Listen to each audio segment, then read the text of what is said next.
അനിൽകുമാർ, പിന്നെ പ്രിയ ഉണ്ടല്ലോ, Priya. Good evening to all.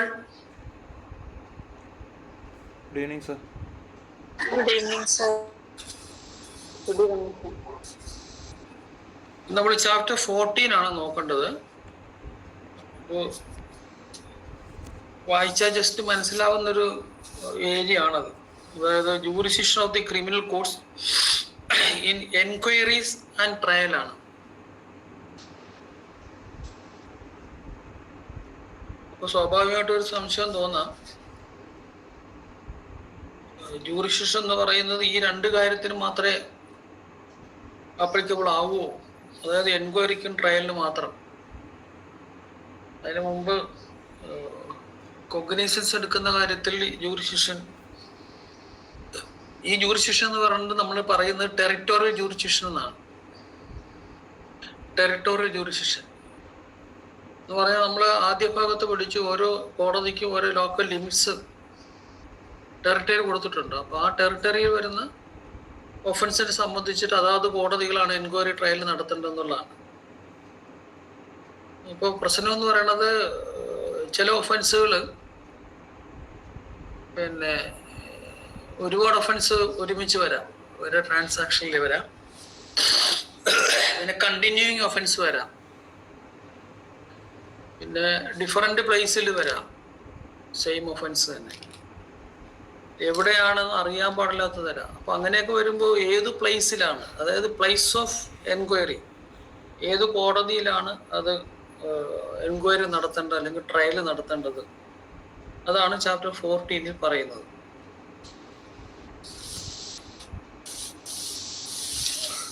എൻ്റെ ജനറൽ പ്രൊവിഷൻ എന്ന് പറഞ്ഞാൽ 197 ആണ്. പഴയ CRPCയിലെ 177, ഇപ്പോഴത്തെ 197.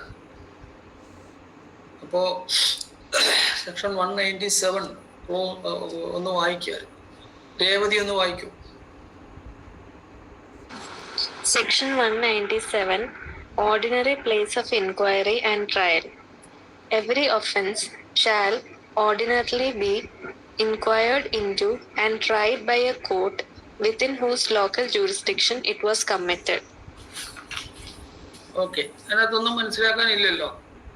ഏത് കോടതിയുടെ അധികാര പരിധിയിൽ വെച്ചാണോ ഒഫൻസ് കമ്മിറ്റ് ചെയ്യുന്നത് ആ കോടതിയിൽ വേണം ആ കേസ് എൻക്വയറി നടത്താനും ട്രയൽ നടത്താനും എന്നുള്ളതാണ് 197 ജനറൽ പ്രിൻസിപ്പിൾ പറയുന്നത്. ഇനി സപ്പോസ് ഒരു കോടതിയിലെ അധികാരത്തിലല്ലാത്ത, അല്ലെങ്കിൽ ആ കോടതിയിൽ ലോക്കൽ ലിമിറ്റ്സിലല്ലാതെ ഒരു കേസ് ട്രൈ ചെയ്താൽ എന്താ സംഭവിക്കുക എന്നൊരു ചോദ്യം വരും സ്വാഭാവികമായിട്ടും, അല്ലേ? അതിന് നമ്മൾ BNSന്റെ സെക്ഷൻ 508 ഒന്ന് എടുക്കുക. 508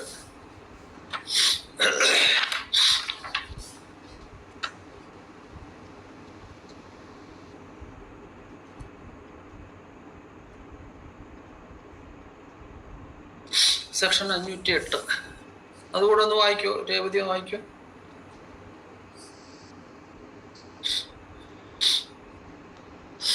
Section 508, Proceedings in wrong place. No finding, sentence or order of any criminal court shall be set aside merely on the ground that the inquiry, trial or other proceedings in the course of which it was arrived at or passed took place in a wrong sessions, division, district, subdivision or other local area, unless it appears that such error has in fact occasioned a failure of justice. അപ്പോൾ suppose a court which is not having any territory jurisdiction inquired and tried the offence, and that trial ended in conviction, and after the trial, after the conviction, suppose the matter is taken up before the appellate court, then it is contended in the appellate court that the court which tried the offence is not having any territorial jurisdiction So the conviction is to be set aside on the ground that that court which convicted the accused is not having territorial jurisdiction, or it is against the mandate of section 197 BNS. As per section 508, any conviction passed in a wrong place shall not be set aside on that ground. Which ground? On the ground that the court which tried the offense is not having territorial jurisdiction. Unless, unless it appears that such error has in fact occasioned failure of justice. Failure of justice ഉണ്ടെങ്കിൽ അത് set aside ചെയ്യാം. അപ്പൊ അതിന്റെ അർത്ഥം എന്ന് പറയുന്നത്, suppose an accused who is facing a trial before the court which is not having jurisdiction cannot be continued with silence with respect to the territorial jurisdiction. So, if he has got any dispute with respect to the territorial jurisdiction, that point should have been raised before the trial itself. ആ ട്രയലിന് മുമ്പ് അത് പറയണം. അല്ല trial കഴിഞ്ഞിട്ട് പാസീവായി നിന്നതിന് ശേഷം conviction കഴിയുമ്പം നിങ്ങൾക്ക് ഇവിടെ ജൂറിസ്ഡിക്ഷൻ ഇല്ല, ടെറിട്ടോറിയൽ ജൂറിസ്ഡിക്ഷൻ ഇല്ല എന്ന് പറഞ്ഞാൽ 108 പ്രകാരം ആ ഗ്രൗണ്ടിൽ സെറ്റ് അസൈഡ് ചെയ്യാൻ പറ്റത്തില്ല. അപ്പോൾ 197 ആണ് ജനറലി പറയുന്നത്. എന്താണ്?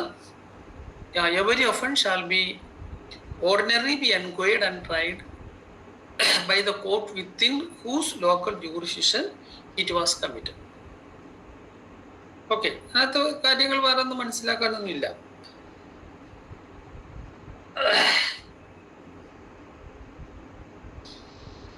ഇനി ഒരു ക്വസ്റ്റ്യൻ, അതായത്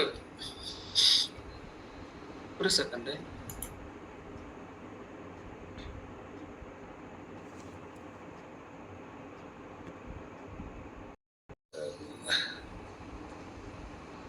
suppose one case is being tried, the accused appeared before that court and accused argued that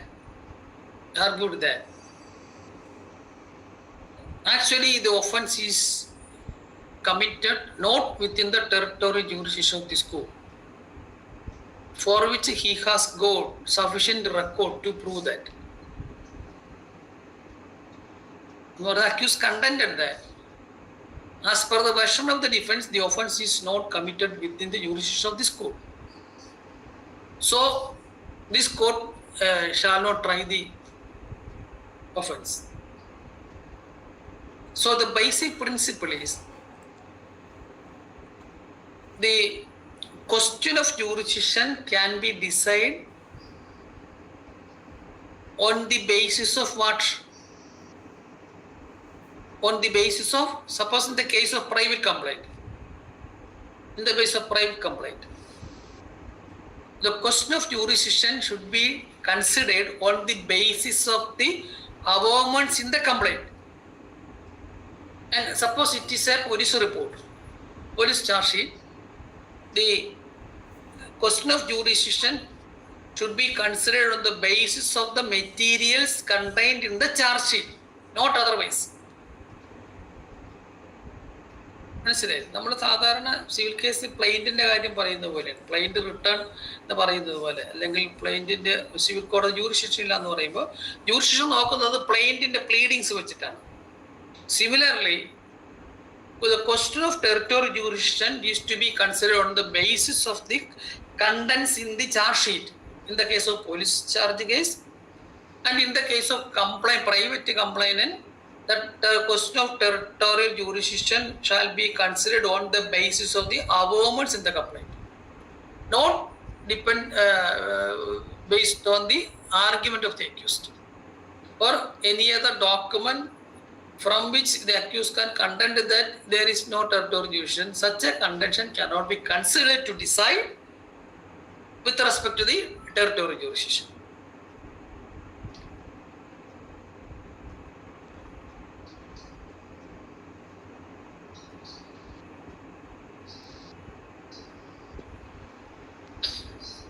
ആ പോയിന്റ് സുപ്രീം കോടതി കൺസിഡർ ചെയ്തിട്ടുണ്ട്. AR 1957 supreme court 196.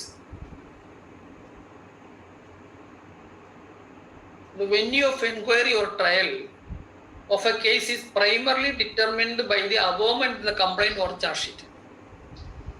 State of Madhya Pradesh versus KF Khayara GH IARA AR 1957 Supreme Court 196.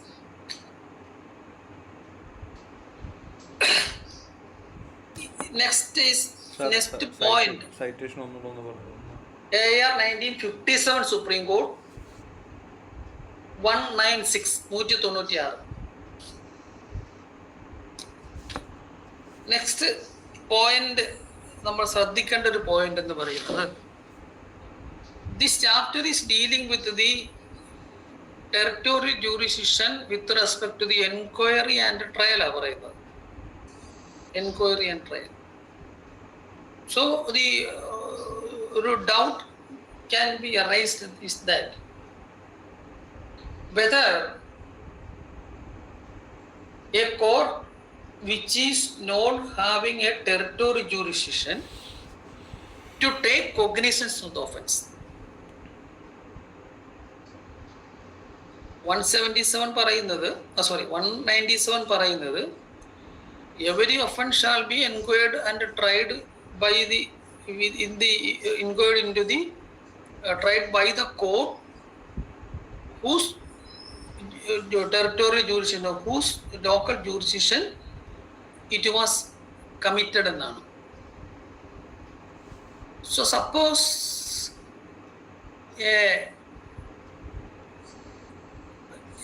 a private complaint is filed before the magistrate and the magistrate court is not having territorial jurisdiction, whether the magistrate can take cognizance. എന്ത് പറയുന്നു?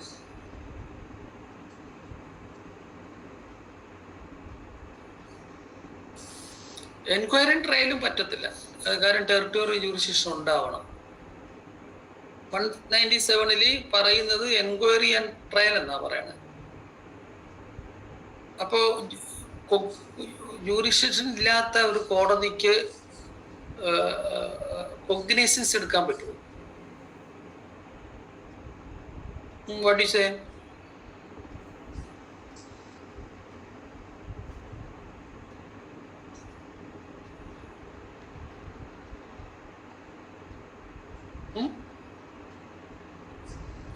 Try to answer.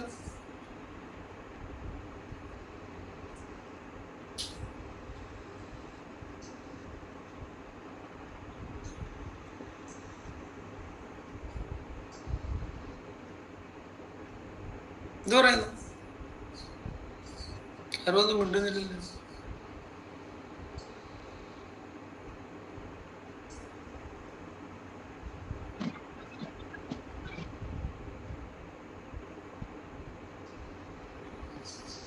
എന്തോ അജ്മലേ? അജ്മലു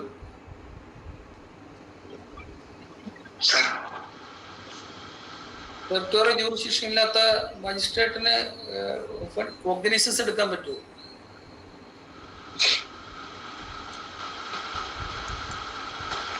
പറ്റുമെന്നാണ് ഞാൻ വിചാരിക്കുന്നത്. Cognisance എന്നിട്ട് forward ചെയ്യാം. Cognisance എടുത്തിട്ട് forward ചെയ്യാം. ഇപ്പൊ പുതിയ FIR ഉണ്ടല്ലോ, 0 FIR മാതിരി. FIR ഇപ്പം അത് വന്നതുകൊണ്ട് പിന്നെ അമെൻഡ് ചെയ്ത് വന്നതുകൊണ്ട് FIR എടുക്കാം. FIR വേറൊരു കാര്യം ശ്രദ്ധിക്കേണ്ടത്, ഈ അമെൻമെന്റ് വന്നതിന് മുമ്പും ഡിസിഷൻ അങ്ങനെയാണ്. അതായത് even no the police officer shall not be reluctant to register the FIR for the reason that that police station is not having territorial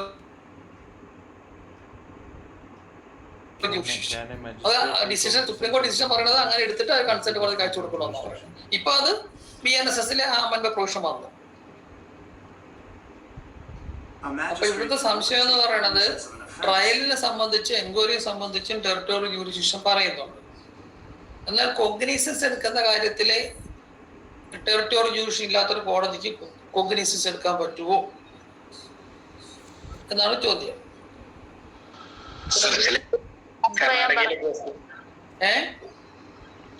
മറ്റു സ്റ്റേറ്റിലെ കേസുകൾ വരെ മാറ്റാറുണ്ടല്ലോ സാധാരണ ട്രയൽ നടത്താനൊക്കെ. ട്രയലോ സ്പെഷ്യൽ കോർട്ടിന് കൊടുക്കാറില്ലേ? അല്ല, അത് സ്പെഷ്യൽ കോർട്ട് കൊടുക്കുന്നത് എന്തുകൊണ്ടാണെന്ന് വെച്ചാൽ അതിന് പ്രത്യേക പ്രൊവിഷൻ ഉണ്ട്. നമ്മൾ അങ്ങോട്ട് വരും. സാർ, ഈ റിട്ടേൺ ഓഫ് കംപ്ലൈന്റ് എന്നുള്ളൊരു സംഭവം കേട്ടിട്ടുണ്ട്. പ്രോപ്പർ കോടതിയിൽ ഫയൽ ചെയ്യാൻ. അതെ, റിട്ടേൺ ഓഫ് കംപ്ലൈന്റ് എന്ന് പറയുന്നത് ട്രാൻസ്ഫർ ചെയ്യാം, അല്ലെങ്കിൽ പ്രോപ്പർ കോടതിയിൽ ഫയൽ ചെയ്യാൻ വേണ്ടി പറയാം. അധികാരമില്ലേ പ്രോപ്പർ കോടതിയിലോട്ട് കംപ്ലൈന്റ് ഫയൽ ചെയ്യാൻ പറയാൻ? അങ്ങനെ പ്രൊവിഷൻ ഉണ്ടോ? പ്രൊവിഷൻ കാണില്ലേ സാർ?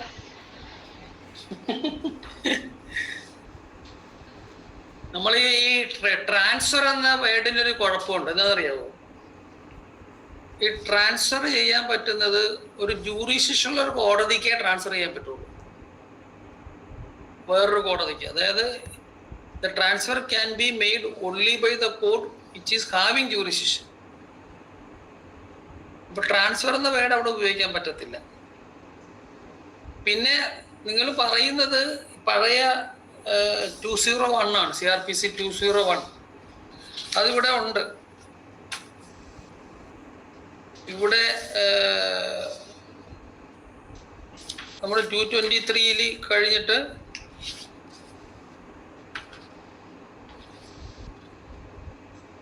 224 പഴയ 201 ആണ്, ഇപ്പോഴത്തെ 224. അത് പറയുന്നത് ഇങ്ങനെയാണ്: procedure by magistrate not competent to take cognizance of the case. If the complaint is made to a magistrate who is not competent to take cognizance of offence, he shall, if the complaint is in writing, return it for the presentation to the proper court with an endorsement to that effect. B, if the complaint is not in writing, direct the complainant to the proper court. അപ്പോൾ ഇവിടെ പറയുന്നത് അത് തിരിച്ചു കൊടുത്തിട്ട് for presentation to the proper കോർട്ടാണ്, with an endorsement to the effect. CPCയിലെ provision ഏതാ അതിന്റെ സമാനമായിട്ടുള്ള? ഓർഡർ 7 റൂൾ 11 അവിടെ അല്ലേ സാർ? Exact order return of claim എന്ന് പറയുന്ന പ്രൊവിഷൻ അല്ലേ? ഓർഡർ 7 റൂൾ 11 റിജക്ഷൻ ആണ്. ഓർഡർ 7 റൂൾ 10 ആണ് റിട്ടേൺ ഓഫ്. അപ്പൊ അവിടെ ചില പ്രൊസീജിയർ പറയുന്നുണ്ട്. ഇവിടെ അങ്ങനത്തെ പ്രൊസീജിയർ ഒന്നുമില്ല. ഇവിടെ പറയുന്നത് കോമ്പീറ്റന്റ് അല്ല എങ്കിൽ നമ്മൾ അത് തിരിച്ചു കൊടുക്കണമെന്നാണ്. അപ്പൊ അതിന്റെ അർത്ഥം എന്താ? അതിന്റെ അർത്ഥം മജിസ്ട്രേറ്റ് വേണം ഇല്ല എങ്കിൽ കോഗ്നൈസൻസ് എടുക്കാൻ പാടില്ല എന്നാണ് അല്ലേ? അങ്ങനെയാണോ?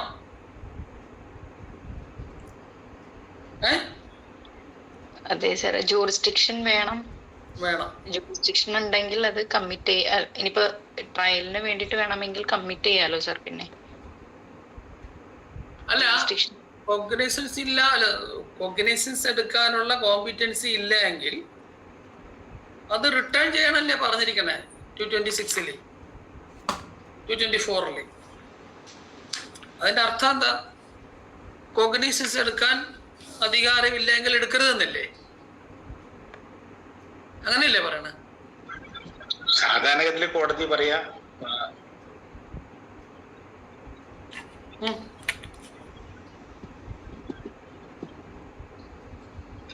സാധാരണഗതിയിൽ എന്താ പറയാ? നജുവല് കേട്ടുള്ളൂ. പ്രജുഡിസ് ഇല്ലെങ്കിൽ, അക്യൂസിന് പ്രജുഡിസ് അല്ലെങ്കിൽ അങ്ങനെ ചെയ്യാവുന്നതാണെന്നായിരിക്കും കോടതികൾ പറയാൻ ചാൻസ് കൂടുതൽ. അല്ല അല്ല, suppose an accused appeared before the court and contended that that court is not having any territorial jurisdiction. Immediately after the appearance, accused has raised such a contention. So when the contention is raised, the court is bound to consider that contention. ഈ കോടതിക്ക് jurisdiction ഇല്ല എന്ന് പറഞ്ഞാൽ ആ point answer ചെയ്യാൻ പറ്റത്തില്ല. Jurisdiction ഉണ്ടോ ഇല്ലയോ എന്ന് ഫൈൻഡ് ചെയ്തിട്ടായിട്ട് വരും. ജൂറിസ്ഡിക്ഷൻ ഇല്ല എന്ന് കണ്ടാൽ അത് റിട്ടേൺ ചെയ്യണം. ഈ ഇപ്പോഴത്തെ 224 അല്ലെങ്കിൽ പഴയ 201 കോഗ്നൈസൻസ് എടുക്കുന്നതിന് മുമ്പ് മാത്രമല്ല അതിന്റെ ആപ്ലിക്കേഷൻ വരുന്നത്, കോഗ്നൈസൻസ് എടുത്തതിന് ശേഷവും വരാം. ഇപ്പൊ ഒരു 138 മാറ്ററിൽ ഒരു പ്രതി അപ്പിയർ ചെയ്തിട്ട് അയാൾ പറയുകയാണ്, going through the complaint the accuse has contended that court is not having territorial jurisdiction എന്ന് പറഞ്ഞാൽ, ടെറിട്ടോറിയൽ ജൂറിസ്ഡിക്ഷൻ ഇല്ലെങ്കിൽ ഞാൻ മിസ്റ്റേക്കൊന്നും കോടതിക്ക് പറയാൻ പറ്റത്തില്ലല്ലോ. കോടതി അത് ഡിസൈഡ് ചെയ്യണം. Suppose the court also satisfied that no territorial jurisdiction, then it is to be returned to the complainant with an endorsement to file before the proper court. അതാണ് പ്രൊസീജിയർ. അല്ലാതെ പ്രിജുഡിസ് ഇല്ലാന്ന് പറയുന്നത് എപ്പോഴാണ് വരുന്നത് വെച്ചെന്നാൽ, സപ്പോസ് ആഫ്റ്റർ ദ ട്രയൽ ഈ കാര്യങ്ങളൊന്നും പറയാതെ പിന്നെ എല്ലാം കഴിഞ്ഞ് അവസാനം പറഞ്ഞു കഴിഞ്ഞാൽ പറ്റത്തില്ല. ഇപ്പോൾ അപ്പീൽ സ്റ്റേജിൽ പറഞ്ഞാൽ 508 ബാറുണ്ട്, പറയാൻ പറ്റത്തില്ല. കാരണം on that ground the conviction cannot be set aside. അപ്പോൾ ഞാൻ ചോദിച്ചതെന്ന് വെച്ചാൽ, ഈ 197 പറയുന്നത് എൻക്വയറി ആൻഡ് ട്രയൽ എന്നാണ് പറയുന്നത്. എന്നാൽ മജിസ്ട്രേറ്റ് കൊഗ്നൈസൻസ് എടുക്കുന്നതിന് ടെറിട്ടോറിയൽ ജൂറിസ്ഡിക്ഷൻ എന്ന് പറഞ്ഞാൽ, ഒരു കോടതിക്ക് ടെറിട്ടോറിയൽ ജൂറിസ്ഡിക്ഷൻ ഇല്ലെങ്കിലും കൊഗ്നൈസൻസ് എടുക്കാവോ എന്നുള്ളതാണ് ചോദ്യം. ആ ചോദ്യം ചോദിക്കാൻ കാരണം എന്താണെന്ന് ചോദിച്ചാൽ,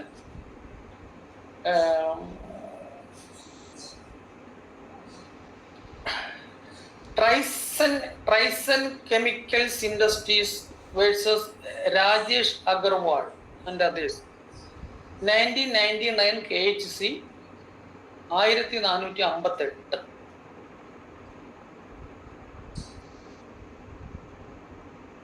അതിൽ പറയുന്നത്, the magistrate taking cognizance need not have territorial jurisdiction എന്നാണ്.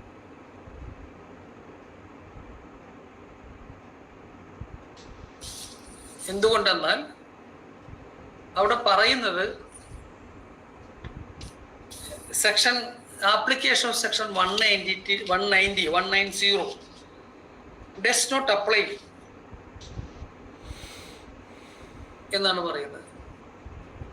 അതിന്റെ കാരണം എന്ന് പറഞ്ഞാൽ, അവിടെ പറയുന്ന റീസണിങ് എന്ന് പറയുന്നത് 190 സെക്ഷൻ 190 CRPCയിലാണ് കേട്ടോ.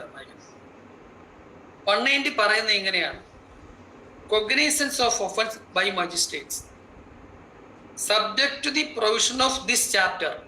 ഏതാ? ചാപ്റ്റർ 14. ചാപ്റ്റർ 14 എന്ന് പറയുമ്പോൾ 190 to 199.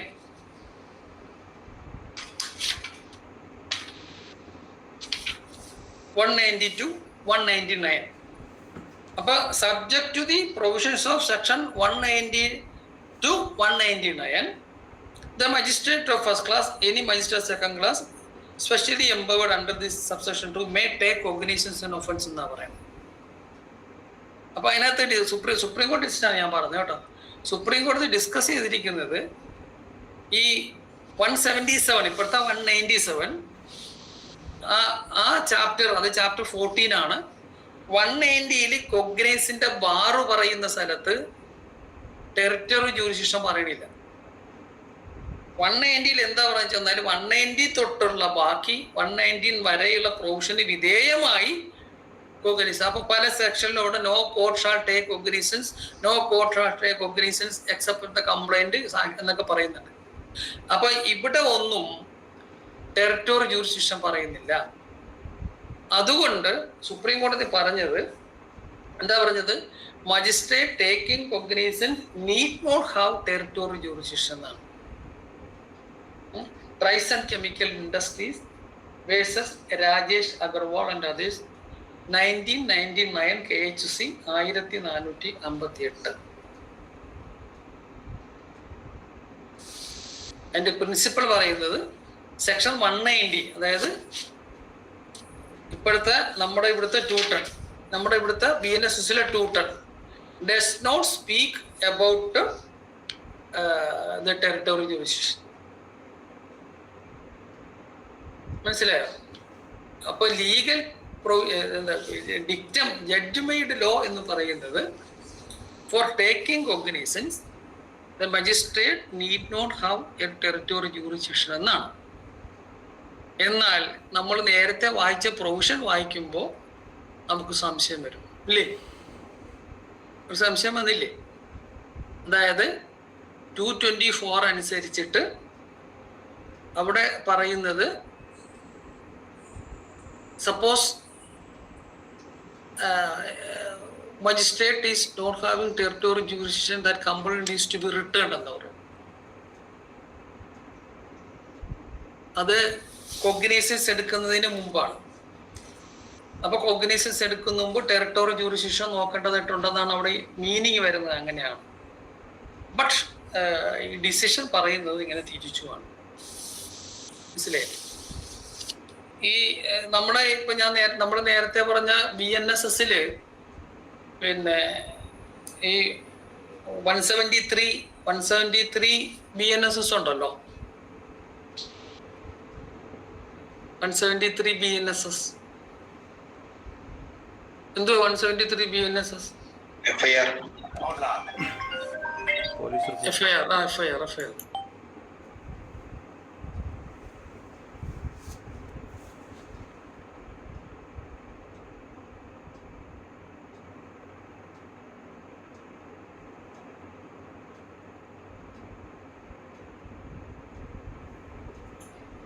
FIR എല്ലാവർക്കും അറിയായിരുന്നോ അത്? 173 എന്ന് പറയുന്ന FIR ആണെന്നുള്ളത് ഓർമ്മ പെട്ടെന്ന് വന്ന പിടികിട്ടിയ? ആരും ഒന്നും മിണ്ടുന്നില്ലല്ലോ. ആ, പഴയ 154 പറയുന്നപ്പോ പെട്ടെന്ന് 173. അപ്പൊ ആ 173 ഇപ്പോഴത്തെ അമെന്റ്മെന്റ് അനുസരിച്ചിട്ട് ടെറിട്ടോറിയൽ ജൂറിസ്ഡിക്ഷൻ ഇല്ലെങ്കിലും പിന്നെ FIR രജിസ്റ്റർ ചെയ്യാം. 0 FIR നമ്മൾ പറയും. പിന്നെ അപ്പൊ അവിടെ ഒരു ക്വസ്റ്റ്യൻ വരും, എന്താണ് ഈ പോലീസ് സ്റ്റേഷന്റെ ടെറിട്ടോറിയൽ ജൂറിസ്ഡിക്ഷൻ എങ്ങനെയാണെന്നുള്ളത്. മനസ്സിലായില്ലേ? അപ്പൊ പോലീസ് സ്റ്റേഷന്റെ ടെറിട്ടോറിയൽ ജൂറിസ്ഡിക്ഷനും കോടതിയുടെ ടെറിട്ടോറിയൽ ജൂറിസ്ഡിക്ഷനും കോ എക്സ്റ്റൻസീവ് ആണ് എന്ന് പറഞ്ഞ് കേരള ഹൈക്കോടതിയുടെ ഒരു ഡിസിഷൻ ഉണ്ട്. ആ ഡിസിഷൻ കൂടെ 2008 ക്രിമിനൽ ലോ ജേണൽ 298 നമ്മുടെ ശോഭന ജോർജിന്റെ കേസാണ്. ശോഭന ജോർജ്, നന്ദകുമാർ, TP നന്ദകുമാറിന്റെ കേസുണ്ടല്ലോ, അതിന്റെ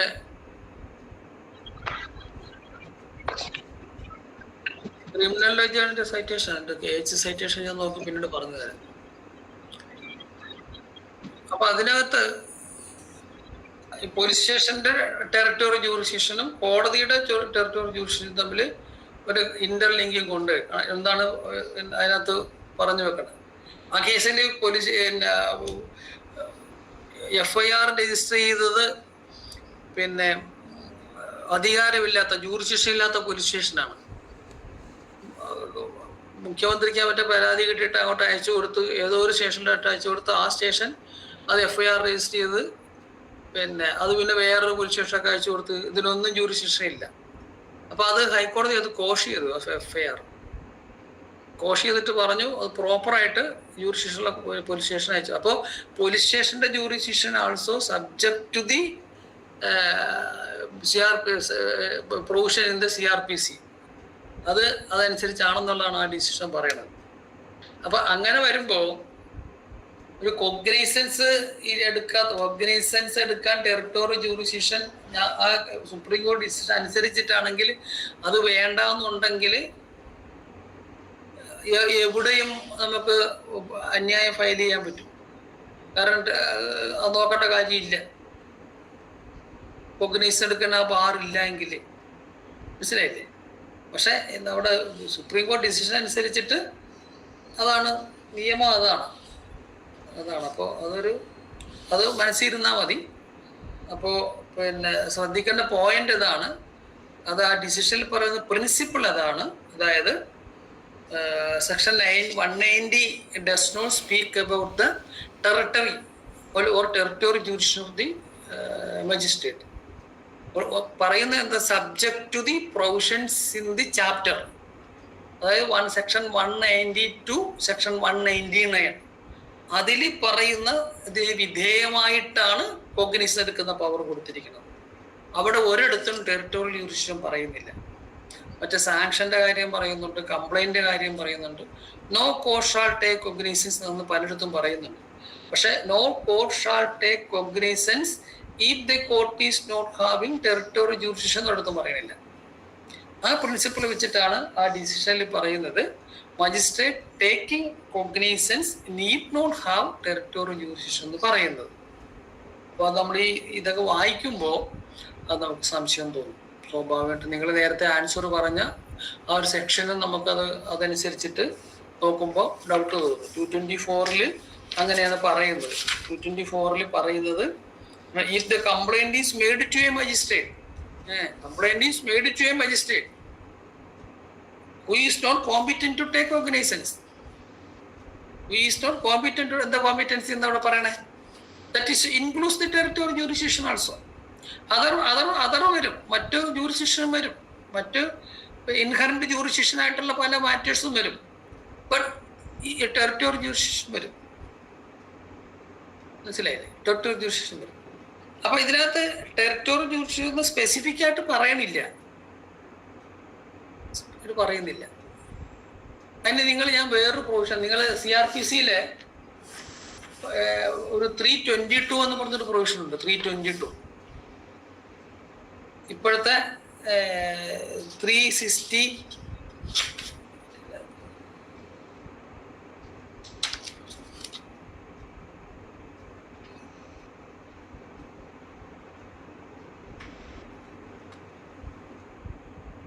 361 ഒന്ന് എടുത്തേ.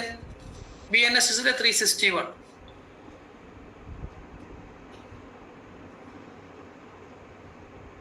എടുത്തോ?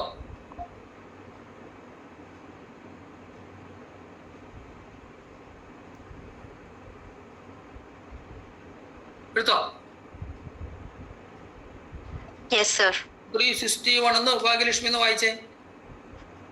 Procedure in cases which magistrate cannot dispose of. 361 clause 1. If in the course of any inquiry into an offence or a trial before a magistrate in any district, the evidence appears to him to warrant the presumption, clause A, that he has no jurisdiction to try the case or commit it for trial, or clause B, that the case is one which should be tried or committed for trial by some other magistrate in the district, or clause C, that the case should be tried by the chief judicial magistrate, he shall stay the proceedings and submit the case with a brief report explaining its nature to the chief judicial magistrate or to such other magistrate having jurisdiction as the chief judicial magistrate directs. Section 2. The magistrate to whom the case is submitted may, if so empowered, either try the case himself or refer it to any magistrate subordinate to him having jurisdiction or commit the accused for trial. അപ്പോൾ ഈ provision എന്ന് പറയുന്നത് മജിസ്ട്രേറ്റിന് അതായത് evidence record ചെയ്യുന്ന സമയത്ത്, enquiry നടക്കുന്ന സമയത്ത് മജിസ്ട്രേറ്റിന് തോന്നുകയാണ് മജിസ്ട്രേറ്റിന് ജൂറിസ്ഡിക്ഷൻ ഇല്ല എന്ന് തോന്നിക്കഴിഞ്ഞാൽ പിന്നെ അത്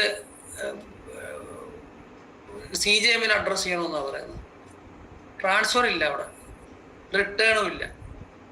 അപ്പൊ 2 ക്ലോസ് പറയുന്നുണ്ട്. എയിൽ പറയുന്നത് no jurisdiction to try the case എന്നാണ്. ബിയിൽ പറയുന്നത് case is one which should be tried or committed for trial. ഒരു സെക്കൻഡ്, 322 നോക്കിക്കോട്ടെ.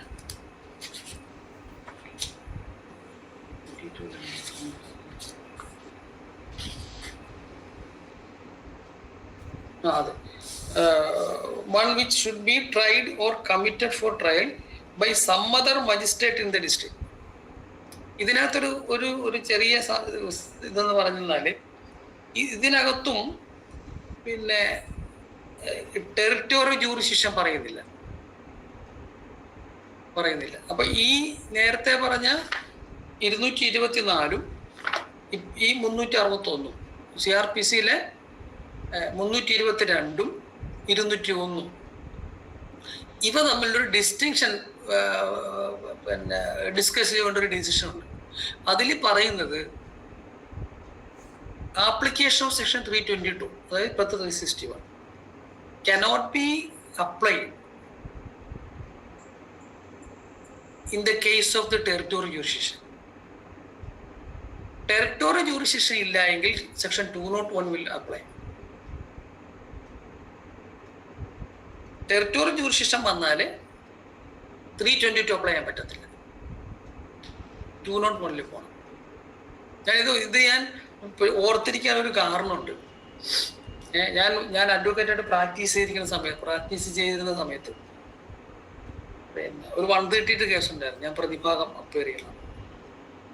അപ്പോൾ പിന്നെ അന്ന് ഈ ആദ്യ നെഗോഷിയേഷൻ ഇൻസ്ട്രുമെന്റ് ആക്ട് വന്നിട്ട് അധികം സമയമാകാത്ത സന്ദർഭത്തിലാണ് അന്ന് ഈ ജൂറിസ്ഡിക്ഷൻ എന്ന് പറയുന്നത് നമ്മുടെ ഏത് ബാങ്കിലെ ചെക്കാണോ കൊടുത്തിരിക്കണ ആ ബാങ്ക് നിൽക്കുന്ന സ്ഥലത്താണ് ടെറിട്ടോറിയൽ ജൂറിസ്ഡിക്ഷൻ കിട്ടുന്നത്. അതിനുശേഷമാണ് പിന്നെ 5 സ്ഥലം എന്നൊക്കെ പറഞ്ഞിട്ട് പിന്നെ വന്നത്. അന്ന് പിന്നെ ഈ ബാങ്ക് നിൽക്കുന്ന സ്ഥലത്ത് അല്ലെങ്കിൽ ട്രാൻസാക്ഷൻ നടന്ന സ്ഥലം. അപ്പോൾ ഞാൻ ഓർക്കണമെന്ന് വെച്ചാൽ വാദിയുടെ വീട്ടിൽ വെച്ച് നടന്നു എന്നാണ്, ചെക്ക് കൊടുത്തെന്നാണ്. ചെക്ക് ബാങ്കിൽ ആ ബാങ്ക് പിന്നെ വേറൊരു സ്ഥലത്ത് നിൽക്കുന്നു. അപ്പോൾ ഈ കൊടുത്ത മജിസ്ട്രേറ്റ് കോടതിയിൽ ജൂറിസ്ഡിക്ഷൻ ഇല്ല. മനസ്സിലായില്ലേ? ജൂറിസ്ഡിക്ഷൻ ഇല്ല. അപ്പോൾ ജൂറിസ്ഡിക്ഷൻ ഇല്ലാതെ വന്നപ്പോൾ ഞാൻ വാദിയെ ക്രോസ് ചെയ്ത സമയത്ത്, കാരണം ഈ വാദി ഇതിന്റെ അതിർത്തി താമസമല്ലെന്ന് എനിക്ക് നേരിട്ട് അറിയാവുന്നവരെ, എൻ്റെ അടുത്തുള്ള വാദിയാണ്. അപ്പൊ എനിക്കറിയാം കൃത്യമായിട്ട് വീടും വില്ലേജും ഒക്കെ അറിയാം. അത് ഈ ഏത് പോലീസ് സ്റ്റേഷൻ ഈ കോടതിയുടെ അധികാരപ്പെടുത്തില്ലെന്ന് എനിക്ക് നന്നായിട്ട് അറിയാം. ബാങ്കും ഈ കോടതിയുടെ അധികാരപ്പെടുത്തില്ല. അപ്പൊ ഒരിക്കലും ഈ കേസ് ആ കോടതി നിൽക്കില്ല. അപ്പൊ ഞാൻ വാദിയെ ക്രോസ് ചെയ്തപ്പോൾ ഞാൻ ഈ പോയിന്റ് ഒക്കെ ചോദിച്ചു വരുത്തി, അവിടെ താമസ സ്ഥലവും വില്ലേജും ഒക്കെ ചോദിച്ചു വരുത്തിയപ്പം വാദിഭാഗത്തിന് മനസ്സിലായി ജൂറിസ്ഡിക്ഷൻ ഇല്ലെന്ന് മനസ്സിലായി. അപ്പൊ വാദിഭാഗം എന്തെന്ന് വെച്ച് വന്നാൽ ഒരു പെറ്റീഷൻ ഫയൽ ചെയ്യും. എന്താണ് ഈ സെക്ഷൻ 322 അനുസരിച്ചിട്ട് ഈ കേസ് CJIന് ട്രാൻസ്ഫർ ചെയ്യണമെന്ന് പെറ്റീഷൻ ഫയൽ ചെയ്യും. അപ്പൊ ഞാൻ ഇതേക്കുറിച്ചിട്ട് ഒരു സ്റ്റഡി നടത്തി. കാര്യം ഈ 322 അപ്ലൈ ചെയ്യാൻ എങ്ങനെ, അപ്പൊ 322 അപ്ലൈ ചെയ്യുന്നത് എന്ത് പറ്റി വെച്ചാൽ ഈ ട്രാൻസ്ഫർ ചെയ്തങ്ങ് പോയെന്നാൽ പിന്നെ അവിടുന്ന് തുടങ്ങും. എവിടെ വെച്ചാണോ കേസ് ഇവിടെ ട്രാൻസ്ഫർ ചെയ്താൽ അതേപോലെ വീണ്ടും അവിടുന്ന് കണ്ടിന്യൂ ചെയ്യേണ്ടി വരും. അപ്പോൾ ഞാനങ്ങ് നോക്കിയപ്പോഴാണ് ഒരു ഡിസിഷൻ കണ്ട്, ഞാൻ ഇപ്പോഴും ഓർക്കുന്നുണ്ട്, AR 1980 കേരള 103. അതാണ് ഡിസിഷൻ. AR 1980 കേരള 103. അതിൽ പറയുന്നുണ്ട്, when the dispute is with respect to the territorial jurisdiction, section 322 cannot be applied. The only course open to the magistrate to invoke section 201. And the 201 to return the complaint to file the proper court. അപ്പൊ ഞാൻ ഈ point പറഞ്ഞു, വാദിഭാഗം സമ്മതിച്ചു. അടുത്തവധിക്ക് പിന്നെ next അവധിക്ക് പിന്നെ ഇത് ബാക്കി എന്ന് പറഞ്ഞു. അടുത്ത അവധിയുടെ മുമ്പിലെ ദിവസം പിന്നെ ഹൈക്കോടതി ഡിസിഷൻ വന്നു, എല്ലാ ബാങ്കിലും ഏത് ബാങ്കിൽ പ്രസന്റ് ചെയ്ത് അവിടെ ജൂറിസ്ഡിക്ഷൻ കിട്ടുമെന്നു. എൻ്റെ പോയിന്റ് അവിടെ വെച്ച് പോയി. അതുവരെ നമ്മൾ നല്ല ജയിച്ച് നിൽക്കുകയായിരുന്നു. അപ്പോൾ ഈ സെക്ഷൻ 322 വായിക്കുമ്പോഴും 201 വായിക്കുമ്പോഴും കൃത്യമായിട്ട് ടെറിട്ടോറിയൽ ജൂറിസ്ഡിക്ഷൻ എന്ന് പറയുന്നില്ല. ബട്ട് കേരള ഡിസിഷൻ പറയുന്നത് when the dispute is with respect to territorial jurisdiction 322 cannot be applied. അപ്പോൾ പിന്നെ എന്ത് ചെയ്യണം? സെക്ഷൻ അപ്പോൾ നമുക്ക് വായിക്കുമ്പോൾ ഡൗട്ട് തോന്നുന്നതെന്ന് വെച്ചാൽ 201 അല്ലെങ്കിൽ ഇപ്പോഴത്തെ 224 തുടങ്ങണത് when the complaint is made to a magistrate എന്നാണ്. മെയ്ഡ് ടു മജിസ്ട്രേറ്റ് പിന്നെ കോഗ്നൈസൻസ് എടുക്കുന്നതിന് മുമ്പ് ടെറിട്ടോറിയൽ ജൂറിസ്ഡിക്ഷനിലേക്ക് റിട്ടേൺ ചെയ്യണം. അപ്പോൾ ഒരു ഡൗട്ട് തോന്നാൻ പറ്റുന്നതെന്ന് വെച്ചാൽ ആപ്ലിക്കേഷനും 201 when does apply, whether it is before taking cognizance can be applied post cognizance stage. അപ്പോൾ അതിന് സബ്സിക്വൻ്റ് ഡിസിഷൻ പറഞ്ഞത് 201 എന്ന് പറയുന്നത് ബിഫോർ പ്രൊനൗൺസിങ് ജഡ്ജ്മെന്റ് അപ്ലൈ ചെയ്യാന്നുള്ളത്. അപ്പൊ ജൂറിസ്ഡിക്ഷൻ ഇല്ല എന്ന് കണ്ടാൽ the only way option to the magistrate to return the complaint to the complainant to file a proper court. അപ്പൊ എന്ത് പറ്റുമെന്ന് വെച്ചെന്നാൽ അങ്ങനെ പ്രോപ്പർ കോർട്ടിൽ ഫയൽ ചെയ്യുമ്പോൾ ഈ പറഞ്ഞ അവിടെ എടുത്ത എല്ലാ സാധനങ്ങളും അസാധുവായിട്ട് പോകും. അവിടെ ഫ്രഷ് ആയിട്ട് തുടങ്ങും. അവിടെ പുതിയ കംപ്ലൈന്റ് ആയിട്ട് വേണം കൊടുക്കാൻ. പക്ഷെ ലിമിറ്റേഷൻ സേവ് ചെയ്ത് കിട്ടും. അത് നമ്മുടെ ലിമിറ്റേഷൻ ആയിട്ട് സേവ് ചെയ്ത് കിട്ടും. മനസ്സിലായി? അപ്പൊ ഞാൻ പറഞ്ഞതെന്ന് വെച്ചെന്നാല് ഇത് വായിക്കുമ്പോൾ നമുക്ക് ഒരു ഡൗട്ട് തോന്നാം. അപ്പോൾ ആ ഡിസിഷന്റെ പ്രശ്നമുണ്ട്. ആ ഡിസിഷൻ അങ്ങനെ നിൽക്കുന്നത് ഈ ഇതിനകത്തുള്ള ഈ പ്രൊവിഷൻ ആയിട്ട് വേണ്ടത്ര ഷൂട്ടായിട്ടല്ല അത് വരുന്നത് എന്ന് നമുക്ക് പറയേണ്ടതായിട്ട് വരും. അപ്പോൾ നിങ്ങൾ ശ്രദ്ധിക്കേണ്ട കാര്യം എന്ന് വെച്ചെന്നാൽ എങ്ങാനും അതേക്കുറിച്ചൊരു ചോദ്യം വന്നാൽ ഇത് മനസ്സിലിരിക്കുക. അതായത് അതിൻ്റെ ഒരു പ്രിൻസിപ്പിൾ പറയുന്നത് അതാണ്. കാരണം 190 ആണ് കോഗ്നൈസൻസ് എടുക്കുന്നത്. 190 ആണ് 3 വൈസ് പറയുന്നത് 190 ആണ് പറയുന്നത്. ആ 190 ആ ചാപ്റ്ററിലിട്ട് വരുമ്പോൾ 190 തൊട്ട് 199 വരെയുള്ള പ്രൊവിഷൻസിന് വിധേയമായി കോഗ്നൈസൻസ് എടുക്കാം എന്ന് പറയുന്നുണ്ട്. അതാണ് സുപ്രീം കോടതി അവിടെ ഡിസ്കസ് ചെയ്തിട്ട് പറയുന്നത്. അതുകൊണ്ട് section 190 does not speak about the territory jurisdiction. In the result, it can be said that magistrate taking cognizance need not have territorial jurisdiction. അപ്പൊ ഈ പല പ്രൊവിഷനും വായിക്കുമ്പോൾ നമുക്കൊരു ഡൗട്ട് തോന്നാം. അത് അങ്ങ് മനസ്സിൽ ഇരിക്കട്ടെ. ആ ഡിസിഷൻ ഒന്ന് വായിച്ചു നോക്കുക കേട്ടോ. പാർട്ടീസിന്റെ പേരൊന്ന് പറയോ ആ കേസില്? ആദ്യത്തെ ഞാൻ പറഞ്ഞ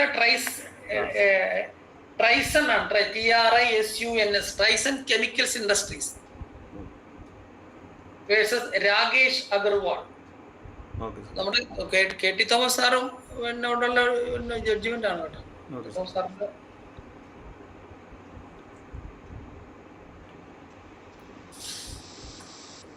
യെസ്. ഇനി നെക്സ്റ്റ് 198 ആണ്. Place of enquiry or trial. അത് സിഗ്മ ഒന്ന് വായിക്കോ? സാർ വേറൊരു സംശയം ചോദിച്ചോട്ടെ സാർ. അപ്പൊ സാർ ഇതിന് മുൻപ് പറഞ്ഞ ഒരു ഡിസിഷൻ ഇല്ലേ sir, AR 9080 KL Kerala 103 sir. അപ്പൊ ആ ഡിസിഷൻ ഇപ്പൊ വാല്യൂ ഉണ്ടോ സാർ?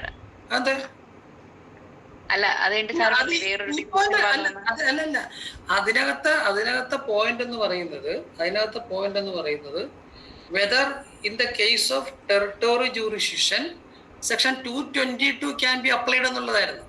അതായത് ടെറിട്ടോറിയൽ ജൂറിസ്ഡിക്ഷൻ ഇല്ലാന്ന് അത് ട്രയലിന്റെ സമയത്താ, എൻക്വയറിയുടെ സമയത്താ, കോഗ്നിസൻസ്. ഈ പോയിന്റ് അല്ല, സുപ്രീം കോടതിയുടെ ഈ പോയിന്റ് അല്ല അത് കേട്ടോ.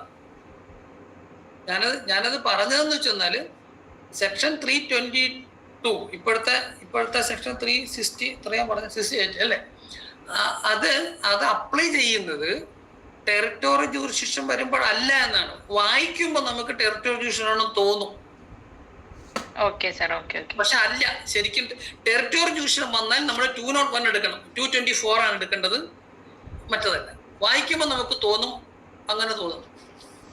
മനസ്സിലായില്ലേ? അതാണ് ആ ഡിസിഷൻ. അതായത് 322 ആണ്. 322ന്റെ ആപ്ലിക്കേഷൻ എന്ന് പറയുന്നത് ജൂറിസ്ഡിക്ഷൻ ഇല്ല എങ്കിൽ അത് CJAM എഴുതിയിട്ട് ഉള്ള കോടതിക്ക് ട്രാൻസ്ഫർ ചെയ്യണം. CJAM ട്രാൻസ്ഫർ ചെയ്യണ്ട, അല്ലെങ്കിൽ CJAM തന്നെ വിസ്തരിക്കാം. അതാ പറയുന്നത്. അപ്പൊ എന്ത് പറ്റും വെച്ചെന്നാല് the case can be continued at the point of time from which it is transferred. അപ്പൊ കണ്ടിന്യൂഷൻ കിട്ടും. ജൂറിസ്ഡിക്ഷൻ ഇല്ലെങ്കിലോ കിട്ടത്തില്ല.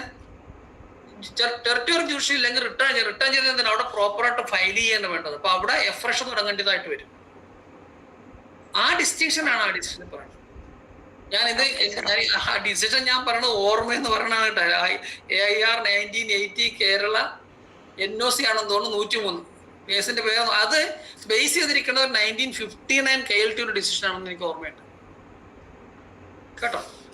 ഇപ്പൊ ഞാൻ ഈ പറഞ്ഞ ഈ ട്രൈസൺ കെമിക്കൽസ് ഇൻഡസ്ട്രീസ് എന്ന് പറഞ്ഞത്, അതിനകത്ത് പറയുന്നത് കോഗ്നൈസൻസ് എടുക്കുന്നതിന് ടെറിട്ടോറിയൽ ജൂറിസ്ഡിക്ഷൻ ബാധകമേ അല്ല എന്നാണ്. എനി മജിസ്ട്രേറ്റ് കാൻ എന്ന് പറഞ്ഞാൽ ഇവിടെ തമിഴ്നാട്ടിൽ നടന്ന ഒരു കേസിന് ഇവിടെ എറണാകുളത്തുള്ള ഒരു മജിസ്ട്രേറ്റ് കോഗ്നൈസൻസ് എടുക്കാം എന്നാണ് ആ പറഞ്ഞതിന്റെ അർത്ഥം. മനസ്സിലായില്ലേ പറഞ്ഞതിന്റെ അർത്ഥം? കാരണം എന്താ, ഓക്കെ സർ. 197 പറയുന്നത് എൻക്വയറി ആൻഡ് ട്രയൽ എന്നേ പറയുന്നുള്ളൂ ജൂറിസ്ഡിക്ഷൻ സംബന്ധിച്ചിട്ട്. Place of enquiry and trial ആണ്. Place where the cognizance being taken is not stated in the code, പറയുന്നില്ല. മനസ്സിലായില്ലേ? അതിന് സുപ്രീം കോടതി പറയുന്ന പ്രിൻസിപ്പിൾ എന്ന് പറയുന്നത് 190 പിന്നെ 190 CRPC 190 CRPC ഇപ്പോഴത്തെ 2 ടൺ അല്ലേ, 2 ടണ്ണിൽ പറയുന്ന subject to the provisions of this chapter any magistrate of first class may take cognizance. അപ്പൊ അവിടെ കൺട്രോൾ വരുന്നത് എന്താ? കൺട്രോൾ വരുന്നത് ആ ചാപ്റ്ററിലെ ബാക്കി പ്രൊവിഷനാണ്. കാര്യം എന്താ, ബാക്കി പ്രൊവിഷനിൽ പല സ്ഥലങ്ങളിലും പറയുന്നുണ്ട്. എന്താ പറയുന്നത്, ഇപ്പൊ ഉദാഹരണത്തിന്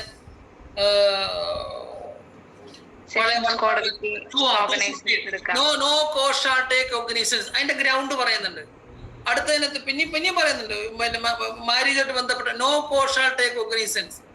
195 എല്ലാത്തിനും no court shall take cognizance അവിടെ ഗ്രൗണ്ട് പറയുന്നത്. അവിടെ ഒരിടത്തും ടെറിട്ടറി ജുഡിക്ഷൻ പറയുന്നില്ല. ആ പ്രിൻസിപ്പിൾ വെച്ചിട്ടാണ് ഈ ട്രൈസൺ കേസ് ഡിസൈഡ് ചെയ്തിരിക്കുന്നത്. മനസ്സിലായത്? പക്ഷേ നമ്മള് പല പ്രൊവിഷൻ വായിക്കുമ്പോൾ, എല്ലാ പ്രൊവിഷനും ഞാൻ പറയണില്ല, പല പ്രൊവിഷനും വായിക്കുമ്പോൾ നമുക്ക് തോന്നുക ടെറിട്ടറി ജൂറിസ്ഡിക്ഷനുള്ള മജിസ്ട്രേറ്റിന് മാത്രമേ കോഗ്നിസൻസ് എടുക്കാൻ പറ്റൂ എന്നാണ് ആസ് എ ഹോൾ മനസ്സിലാക്കുന്നതെന്ന് പറയേണ്ടതായിട്ട് വരും. But for decision. Okay okay sir. Sir പിന്നെ വേറൊരു ഡിസിഷൻ നമ്മൾ ഇതുപോലെ ഒരു ചെക്ക് കേസ് നടത്തിയപ്പോ ഉണ്ടായിരുന്നതാണ് സാർ. അപ്പൊ അതില് ചെക്ക് കേസ് ആണോ ഏത് കേസാണെന്ന് എനിക്ക് കൃത്യമായിട്ട് ഒരു ഓർമ്മ, അതായത് ഇയർ ഓർമ്മയില്ല സാർ. പക്ഷെ അതിലിങ്ങനെ പറയുന്നു, ട്രയലിന് ശേഷം, ഞാനിങ്ങനെ സെർച്ച് ചെയ്തപ്പോ ഒരു കേസായിരുന്നു അത്. ട്രയലിന് ശേഷം ഇതുപോലെ ജൂറിസ്ഡിക്ഷനിൽ എന്തെങ്കിലും പ്രശ്നങ്ങൾ ഉണ്ടെങ്കിൽ അത് നിൽക്കില്ല എന്ന് പറഞ്ഞിട്ടുള്ളൊരു, ആ ഒരു കണ്ടൻഷൻ നിൽക്കില്ല എന്ന് പറഞ്ഞിട്ടുള്ള ഒരു കേസ് കണ്ടിരുന്നു അന്ന് വായിച്ചത്. അതാണല്ലോ 508 പറയണേ. Okay sir. അതായത് നമ്മള് പ്രതി ഇത് മിണ്ടാതിരുന്നിട്ട് ഞാൻ അപ്പീലിൽ പറഞ്ഞു പോകാന്ന് പറഞ്ഞാൽ പോയി. നമ്മൾ ഫസ്റ്റ്, അതായത് ജൂറിസ്ഡിക്ഷനുള്ള, അത് നമ്മുടെ സിവിലിലെ പ്രിൻസിപ്പിളും അങ്ങനെ തന്നെയാണ്. If the dispute is with respect to jurisdiction, it ought to have raised at the earliest stage. കാര്യം എന്താന്ന് വെച്ചാൽ ഇപ്പൊ ഉദാഹരണത്തിന് നമ്മൾ സിവിലിൽ നിങ്ങൾ എടുത്തോളൂ. സിവിലില് ഡിഫൻഡന്റ് വന്നിട്ട് അവർ പറയുക ഈ കോടതിക്ക് ജൂറിസ്ഡിക്ഷൻ ഇല്ല എന്ന് പറഞ്ഞാൽ കോടതി എന്ത് ചെയ്യണം? The court is bound to frame the question of jurisdiction as a preliminary issue. കാര്യം ജൂറിസ്ഡിക്ഷൻ ഇല്ല എന്ന് കണ്ടാൽ ബാക്കി എല്ലാം പോകും. അപ്പൊ അതാദ്യം ഇഷ്യൂ ആയിട്ട് ഫ്രെയിം ചെയ്യേണ്ടതായിട്ട് വരും.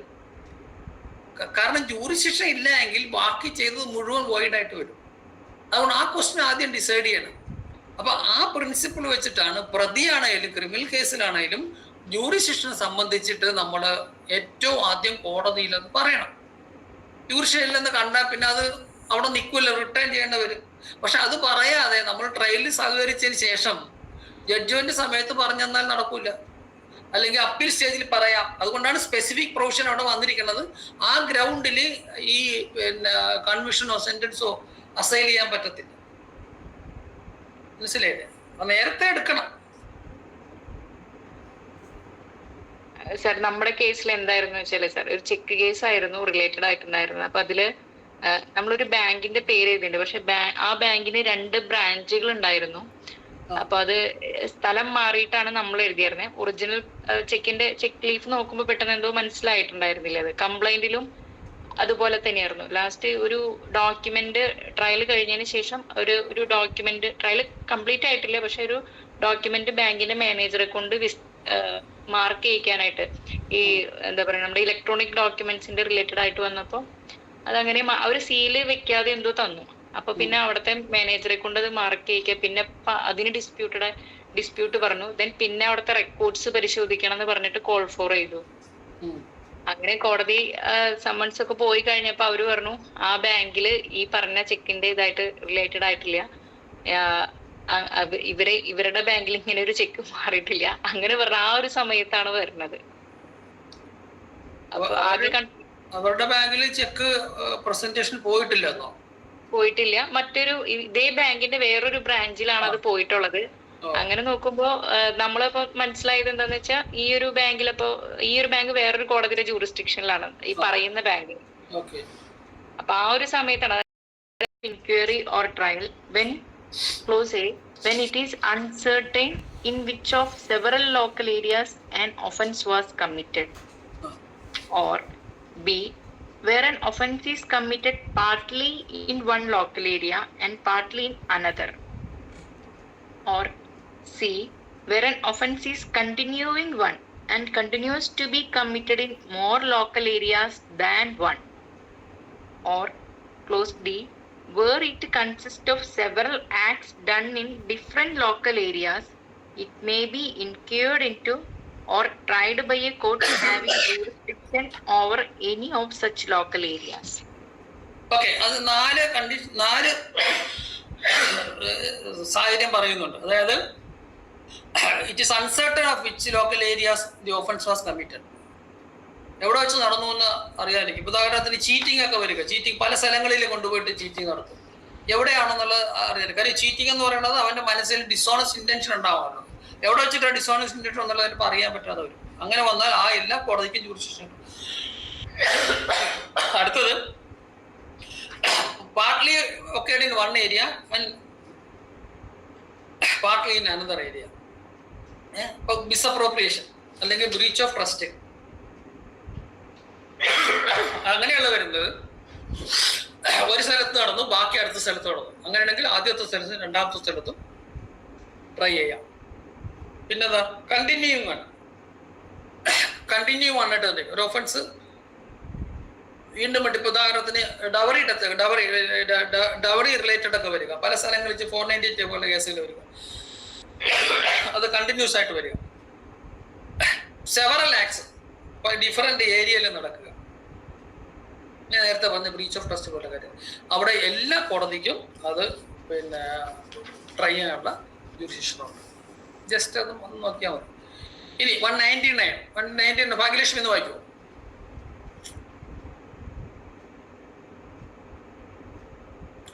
199. Yes, sir. Section 199, offence triable where act is done or consequences ensues. When an act is an offence by reason of anything which has been done and of a consequence which has ensued, the offence may be inquired into or tried by a court within whose local jurisdiction such thing has been done or such consequence has been ensued. Okay, അതായത് when an act is an offence by reason of anything which has been done and of consequence which has ensued. അതായത് ഒരു act ചെയ്ത് അതിൻ്റെ consequence ആയിട്ട് വേറൊരു act വരിക. അങ്ങനെ വന്നാൽ the offence may be inquired into, tried by the court within local jurisdiction such thing has been done or such consequence has ensued.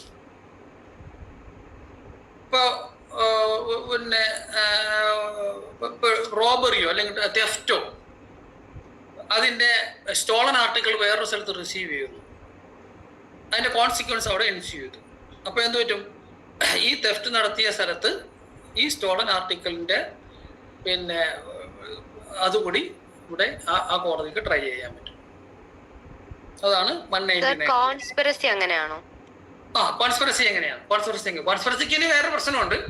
കോൺസ്പിറസിക്ക് ഒരു പ്രശ്നം വെച്ചാൽ കോൺസ്പിറസി ഇറ്റ്സെൽഫ് ആൻ ഒഫൻസ് ആണ്. ഇവിടെ വരുന്നത് അതിന്റെ കോൺസിക്വൻസ് ആയിട്ട് വരുന്നതാണ്. അപ്പൊ കോൺസ്പിറസിയിലൊക്കെ എന്ന് പറയുന്നത് എവിടെ വെച്ച് നടന്നു, എവിടെ പോയി, എല്ലാ സ്ഥലത്തും വരും. കാര്യം അത് കോൺസ്പിറസി ഇറ്റ്സെൽഫ് ആൻ ഒഫൻസ് ആണ്. അങ്ങനെ വരും. 200 നേരെ വായിക്കാത്ത സൗഫിലെന്ന് വായിക്കോ. 200 വായിക്കാം sir. Place of trial where act is an offence by reason of relation to other offence. When an act is an offence by reason of its relation to any other act which is also an offence or which would be an offence if the doer were capable of committing an offence, the first mentioned offence may be inquired into or tried by a court within whose local jurisdiction either act was done. അതായത് ഒരു act കൊണ്ട് അതുമായിട്ട് ബന്ധപ്പെട്ട് അടുത്ത act വരിക. ഉദാഹരണത്തിന് ഇപ്പോൾ ഇപ്പോൾ ഫുഡ് കേസ് വായിക്കും, food manufacturing adulterated food and it selling, അത് വേറൊരു സ്ഥലത്ത്, ഒരു സ്ഥലത്ത് മാനുഫാക്ചർ ചെയ്തു, ഒരു സ്ഥലത്ത് ചെയ്തു. അല്ലെങ്കിൽ മാനുഫാക്ചർ ഓഫ് പിന്നെ സബ്സ്റ്റാൻഡേർഡ് ഫെർട്ടിലൈസർ ഒരിടത്ത് മാനുഫാക്ചർ ചെയ്തു, അത് അടുത്ത ദിവസം വിൽപ്പന നടത്തി. അങ്ങനെ വരികയാണെങ്കിൽ the offense is to be tried, can be tried by the first offence നടന്ന സ്ഥലത്ത് പിന്നെ അത് ട്രൈ ചെയ്യാം. മനസ്സിലായില്ലേ? അതുപോലെ തന്നെ തെഫ്റ്റിന്റെ അതിനകത്തും വരും. Theft plus receiving stolen article. Theft ഒരിടത്ത് നടത്തി, സ്റ്റോളൻ ആർട്ടിക്കിൾ വേറൊരിടത്ത് നടത്തി. എവിടെ ട്രൈ ചെയ്യേണ്ടത് വരും? തെഫ്റ്റ് നടന്ന സ്ഥലത്ത് രണ്ടും കൂടെ ട്രൈ ചെയ്യാം. സ്റ്റോളൻ ആർട്ടിക്കിൾ റിസീവ് ചെയ്തതും തെഫ്റ്റും കൂടെ ട്രൈ ചെയ്യാം. ഫസ്റ്റ് ഒഫൻസ് നടന്ന സ്ഥലത്താണ്. എന്നാൽ സ്റ്റോളൻ ആർട്ടിക്കിൾ പിടിച്ച സ്ഥലത്ത് വെച്ച് തെഫ്റ്റ് ട്രൈ ചെയ്യാൻ പറ്റത്തില്ല. ആ ഡിസ്റ്റിങ്ഷൻ നോക്കിക്കോളാം. ക്വസ്റ്റ്യൻ എങ്ങനെ വരികയാണെങ്കിൽ അത് ശ്രദ്ധിച്ചോളാം. മനസ്സിലായില്ലേ? അതായത് തെഫ്റ്റ് നടത്തി, ആ തെഫ്റ്റ് നടത്തിയ സ്ഥലത്ത് പിന്നെ തെഫ്റ്റ് ട്രൈ ചെയ്യും. അതിന്റെ സ്റ്റോളൻ ആർട്ടിക്കിൾ വേറെ സ്ഥലത്ത് റിസീവ് ചെയ്തിട്ടുണ്ടെങ്കിൽ ഈ തെഫ്റ്റ് നടത്തിയ സ്ഥലത്ത് ആ ഒഫൻസ് കൊണ്ട് ട്രൈ ചെയ്യാം. എന്നാൽ സ്റ്റോളൻ ആർട്ടിക്കിൾ പിടിച്ച സ്ഥലത്ത് തെഫ്റ്റ് ട്രൈ ചെയ്യാൻ പറ്റത്തില്ല. അതാണ് 200 പറയുന്നത്. യെസ്, 201. നീ ആരാ വായിക്കാത്ത?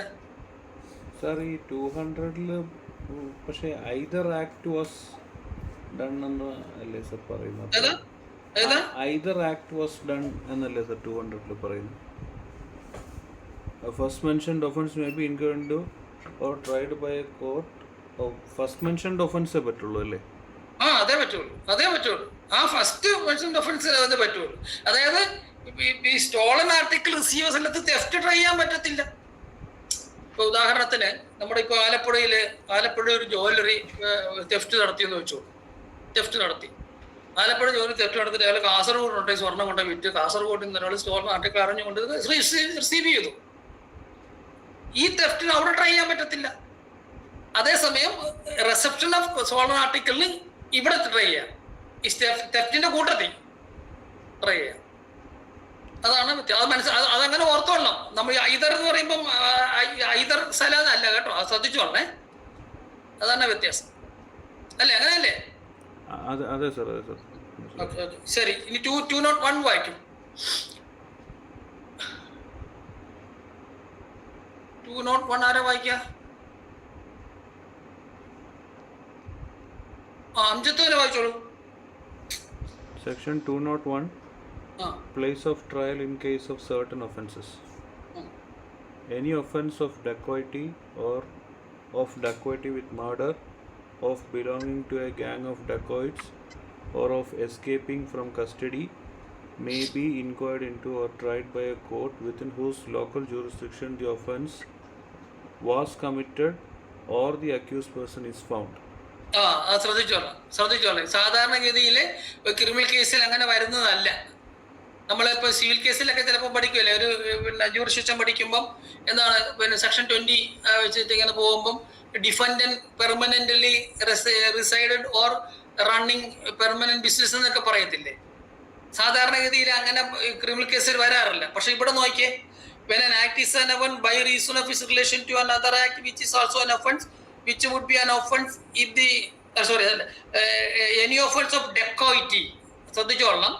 Dacoity or dacoity with murder or belonging to the gang of dacoits or of escaping from custody. ആരാണ്? may be enquired tried by the court within whose local jurisdiction the offense was committed. 197. or the accused person is found. അപ്പോ question ചോദിക്കുമ്പോൾ confuse ആയി പോകരുത്. ചിലപ്പോൾ ചോദിക്കും ഇങ്ങനെ which court is court jurisdiction, അതിലിങ്ങനെ the accused is found എന്ന് പറയുമ്പോൾ അക്യൂസ്ഡ് ഫൗണ്ട് വരത്തില്ല എന്ന് വിചാരിക്കരുത്. ഈ പറയുന്ന ഓഫൻസ് ആണെങ്കിൽ ഏതൊക്കെയാണ്? Dacoity with murder, of belonging to a gang of dacoits or escaping from custody. അതാണെങ്കിൽ ഒഫൻസ് നടന്ന സ്ഥലത്തുകൊണ്ട് പ്രതിയെ കണ്ട സ്ഥലത്തുകൊണ്ട്. മനസ്സിലായില്ലേ? യെസ്, അടുത്ത വായിച്ചു. Clause 2. Any offense of kidnapping or abduction of any person may be inquired into or tried by a court within whose local jurisdiction the person was kidnapped or abducted or was conveyed or concealed or detained. അപ്പൊ kidnapping ആകുമ്പം എവിടെയൊക്കെ ഏതുവഴിയൊക്കെ പോയോ അതുവഴിയൊക്കെ ആ കോടതിക്കൊക്കെ കിട്ടും. Kidnapped, abducted, was conveyed, concealed, detained, ഇത്രയും സ്ഥലത്തുള്ള ഏതെങ്കിലും ഒരു കോടതിയിൽ ട്രൈ ചെയ്യാം. Yes 3. Clause 3. Any offense of theft, extortion or robbery may be inquired into or tried by a court within whose local jurisdiction the offense was committed, or the stolen property which is the subject of the offense was possessed by any person committing it, or by any person who received or retained such property, knowing or having reason to believe it to be stolen property. അവിടെ വരുമ്പോൾ ചെറിയ വ്യത്യാസം വന്നല്ലേ. Any offence of theft, extortion, robbery may be enquired into or tried by a court within whose locality the offense was committed, or the stolen property which is the subject of the offense was possessed by any person committing it. Any person committing it, or by any person who received or retained such property, knowing or having reason to believe it to be a stolen article.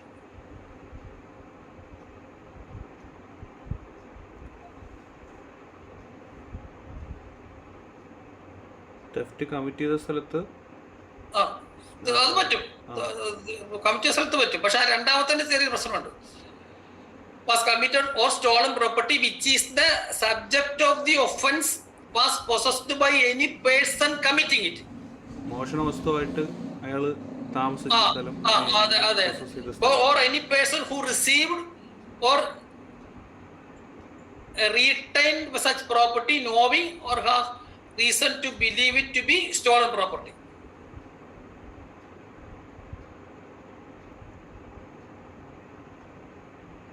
Tried by the within whose locality the offense was committed, or the stolen property which is subject was possessed by any person committing it, or by any person who received that property or having reason to believe it stolen property. അത് അവിടെ തന്നെയല്ലേ പറ്റുള്ളൂ, അങ്ങനെയല്ലേ പറയണത്? എനിക്ക് doubt ഉണ്ട്. അല്ല sir, അങ്ങനെയല്ലല്ലോ അതിൽ പറയുന്നത്.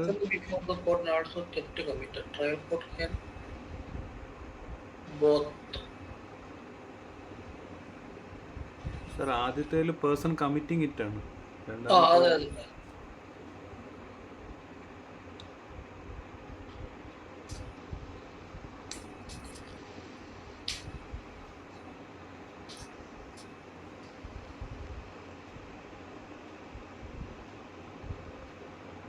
മുമ്പോട്ടൊരു വ്യത്യാസം ഉണ്ടാകാം.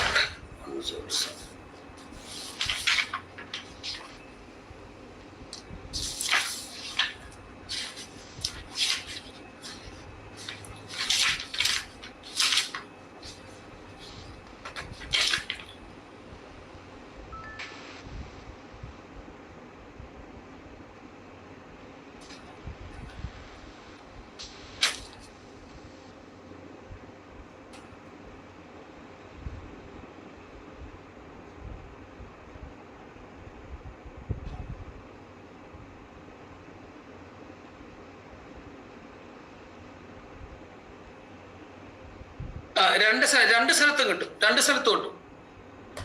അതായത് possessed by any person who receiving it or committing it, ആ രണ്ട് സ്ഥലത്തും കിട്ടും. തെഫ്റ്റ് നടന്ന സ്ഥലത്തും വരും. both places you can enquire. അതാ പറയണത്. യെസ്. ഇനി അത് criminal misappropriation, breach of trust, അതുകൂടെ വായിച്ചു. Any offense of criminal misappropriation or criminal breach of trust may be inquired into or tried by a court within whose local jurisdiction the offense was committed, or any part of the property which is the subject of the offense was received or retained or was required to be returned or accounted for by the accused person. അതായത് criminal ബ്രീച്ചേഷൻ, പിന്നെ misappropriation എന്ന് പറഞ്ഞാൽ അത് offence commit ചെയ്ത സ്ഥലത്ത്, പിന്നെന്താണ് property which is എവിടെയാണോ ആ പ്രോപ്പർട്ടി റിസീവ് ചെയ്തത്. പിന്നെ ഒരു സംഗതി കൂടെ അഡീഷണൽ ആയിട്ട് വരുന്നത് വെച്ചാൽ ഇപ്പൊ മിസ്അപ്രോപ്രിയേഷൻ അല്ലെങ്കിൽ ബ്രീച്ച് ഓഫ് ട്രസ്റ്റ് എന്ന് പറയുന്നത് പ്രോപ്പർട്ടി എൻട്രസ്റ്റ് ചെയ്തിട്ട് അതിന് വിരുദ്ധമായിട്ട് ഉപയോഗിക്കുന്ന ആണല്ലോ.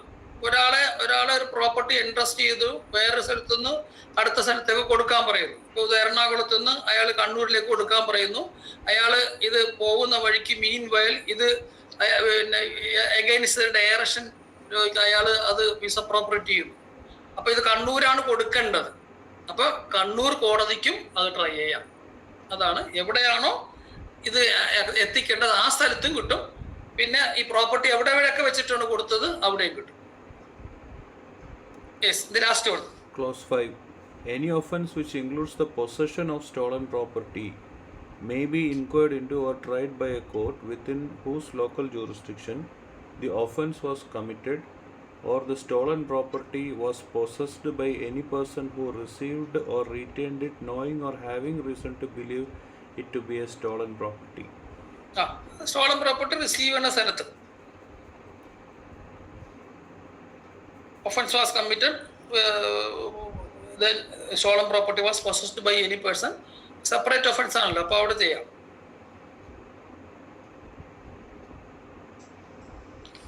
യെസ്. ഇനി മറ്റേ കമ്മ്യൂണിക്കേതാണ് ബൈ ലെറ്റർ കമ്മ്യൂണിക്കേഷൻ വരുന്ന ഒഫൻസുകൾ ഉണ്ടല്ലോ.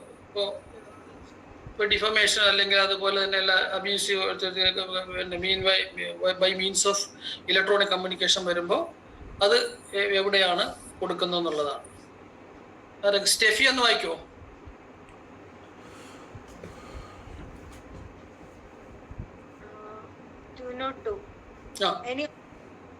Any offense which includes cheating may, if the deception is practiced by means of electronic communications or letters or telecommunication messages, be inquired into or tried by any court within whose local jurisdiction such electronic communications or letter or messages were sent or were received, and any offense of cheating and dishonestly inducing delivery of property may be inquired into or tried by a court within whose local jurisdiction the property was delivered by the person deceived or was received by the accused person. അതിനകത്ത് electronic communication ആണെങ്കിൽ എവിടെയാണെന്നാണ് അയച്ചത്, എവിടെയാണോ receive ചെയ്തത്, ആ രണ്ട് കോടതിക്കും കിട്ടും. പിന്നെ ചീറ്റിങ്ങും dishonestly inducing delivery property ആണെങ്കിൽ പ്രോപ്പർട്ടി ഡെലിവറി ചെയ്യുന്ന സ്ഥലത്തും അത് അക്യൂസ്ഡ് റിസീവ് ചെയ്ത സ്ഥലത്തും. ഡിസോണസ്റ്റ്ലി ഇൻഡ്യൂസസ് ആണല്ലോ ചീറ്റിംഗ് എന്ന് പറയുമ്പോൾ. ഇൻഡ്യൂസസ് പിന്നെ ഡെലിവറി പ്രോപ്പർട്ടി ആണല്ലോ. അപ്പോൾ ആ പ്രോപ്പർട്ടി ഡെലിവറി ചെയ്യുന്ന സ്ഥലത്തും പിന്നെ ഇത് കിട്ടും. എവിടെ പേഴ്സണെ ഡിസീവ് ചെയ്ത സ്ഥലം എവിടെയാണോ അവിടെയും കിട്ടും. ഇതിൽ വലിയ ഇമ്പോർട്ടൻസ് ഉള്ള കാര്യമൊന്നുമില്ല.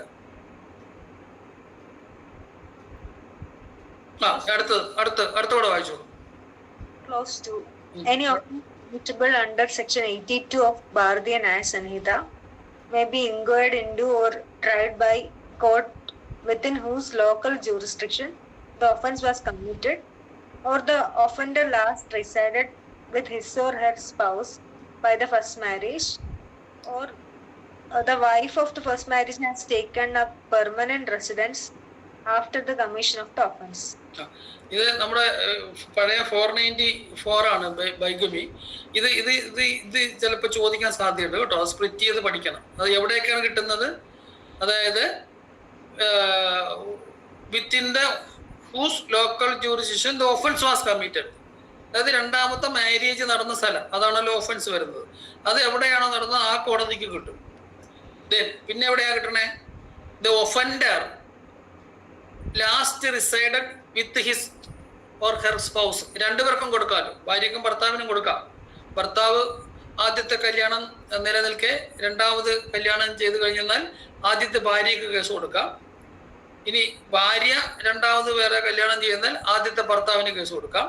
അങ്ങനെയാണെങ്കിൽ ആ സ്പൗസിനോടൊപ്പം ഫസ്റ്റ് മാരേജിൽ സ്പൗസിനോടൊപ്പം അവസാനം താമസിച്ച എവിടെയാണോ ആ കോടതിക്ക് കൊടുക്കാം. അടുത്ത എന്താണ്? പിന്നെ വൈഫിനുള്ളതാണ്. The wife by the first marriage has taken a permanent residence after the commission of the offence. ആ ഒഫൻസിന് ശേഷം ഫസ്റ്റ് വൈഫ് എവിടെയാണോ പെർമനന്റ് താമസിക്കുന്നത് അവിടെയും കൊടുക്കാം. അപ്പൊ 3 സ്ഥലത്ത് അല്ല, 3 അല്ലല്ലോ 4 സ്ഥലത്ത് അല്ലേ? ഏകദേശം 3 സ്ഥലത്ത് കൊടുക്കാം. അത് സ്പ്ലിറ്റ് ചെയ്ത് പഠിച്ചോളണം. അത് ചിലപ്പോൾ ഒബ്ജക്റ്റീവ് ഡൗട്ട് ചോദ്യം ചോദിക്കാൻ സാധ്യതയുണ്ട്. പിന്നെ സെക്ഷൻ 82 എന്ന് പറയുന്നത് പഴയ 494 ആണ്, ബൈഗമിയാണ്. അപ്പോൾ അവിടെ പിന്നെ 3 സ്ഥലത്ത് കോടതിയിൽ എവിടെ ഏതെങ്കിലും സ്ഥലത്ത് കോടതി കൊടുക്കാം. അപ്പോൾ ഒന്ന് ഒഫൻസ് കമ്മിറ്റ് ചെയ്ത സ്ഥലത്ത്, മറ്റത് സ്പൗസുമായിട്ട് ലാസ്റ്റ് റിസൈഡ് ചെയ്ത സ്ഥലത്ത്, അടുത്തത് വൈഫിന് മാത്രമുള്ളതാണ്. വൈഫിന് ഫസ്റ്റ് മാരേജിലെ വൈഫ് ഈ ഒഫൻസ് കമ്മിറ്റ് ചെയ്തതിന് ശേഷം പെർമനന്റ് ആയിട്ട് താമസിച്ച സ്ഥലത്ത്. 203 offence committed on journey or way. യാത്ര ചെയ്യുമ്പോൾ ഉള്ള സംഭവം. യാത്ര ചെയ്യുമ്പോൾ ഒരു ഒഫൻസ് വന്നു കഴിഞ്ഞാൽ, ഇപ്പോൾ ട്രെയിനിലൊക്കെ യാത്ര ചെയ്യുമ്പോൾ ഒഫൻസ് വന്നാൽ ഏത് കോടതി കൊടുക്കാമെന്നുള്ളതാണ്. എന്താണ്? when an offense is committed while the person by or against whom or thing in respect of which an offense is committed in the course of performing a journey or voyage, the offense may be inquired into or tried by the court through or into whose local jurisdiction that person or thing passed in the course of that. എവിടെ കൂടിയാണോ പോയത് ആ സ്ഥലത്ത് എവിടെയെങ്കിലും കൊടുക്കാം. ഇപ്പോൾ ഉദാഹരണത്തിന് ട്രെയിനിൽ പോവുകയാണ് വെച്ചത്, മാല പറിച്ചിട്ട് പോകുന്നു.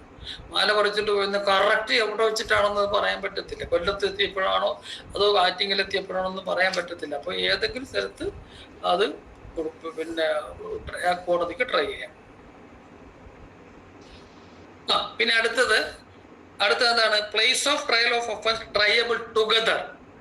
നമ്മളിനി അത് വിശദമായിട്ട് ഈ മറ്റേ എന്താ പറയുക, മറ്റേ ട്രയലും ചാർജും ട്രയലും പഠിക്കും. പഴയ 218 ഒക്കെ ഉണ്ടല്ലോ, 218, 219. അത് for each and every distinct offence there must be separate charge and separate trial. അത് നമ്മൾ വിശദമായിട്ട് പഠിക്കും ഇവിടെ. അപ്പൊ അതുമായിട്ട് കണക്റ്റഡ് ആണ്. അതായത് ഒരു ട്രാൻസാക്ഷനിൽ വരുന്ന അനവധി ഒഫൻസുകൾ ഒരുമിച്ച് ട്രൈ ചെയ്യാവുന്നൊരു പ്രിൻസിപ്പിൾ ഉണ്ട്. ഒരേ ട്രാൻസാക്ഷനിൽ വരുന്ന വിവിധ തരത്തിലുള്ള അക്യൂസ്ഡിനെ എല്ലാം കൂടെ ഒരുമിച്ച് ട്രൈ ചെയ്യാവുന്നൊരു പ്രൊവിഷൻ ഉണ്ട്. അപ്പൊ അതുമായിട്ട് ബന്ധപ്പെട്ട് വരുന്നതാണ്. എന്താണ്?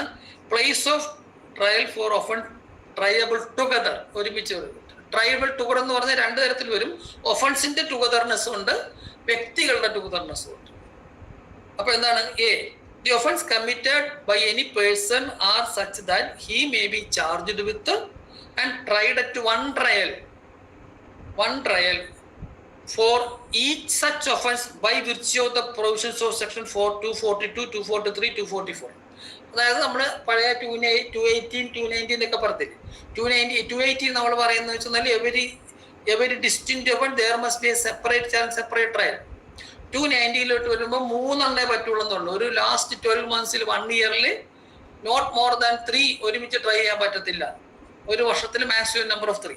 അപ്പൊ അങ്ങനെ വരുന്ന കേസുകളിൽ അതെല്ലാം കൂടി ഒരു കോടതിയിൽ ഏതെങ്കിലും ഒരു കോടതി ട്രൈ ചെയ്യാം. അതിന്റെ പ്രിൻസിപ്പിൾ അനുസരിച്ചിട്ടാണ്. അത് നമ്മൾ അത് പഠിക്കുമ്പോൾ കൂടുതലായിട്ട് മനസ്സിലാവും. അടുത്തത് പുതിയതിനകത്തല്ലേ? അതെ.